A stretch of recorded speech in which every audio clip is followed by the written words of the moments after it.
Wala yung mga ibon.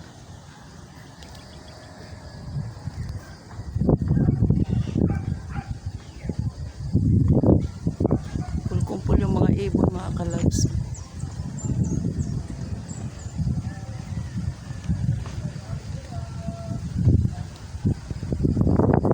Minsan dito maraming tagak, mga kalabs eh. Kaso ngayon parang wala akong nakitang tagak. Kahit isa. Yun ang ewan ko ang tawag ng ibon na yan. Nandyan sila sa hindi lang makita.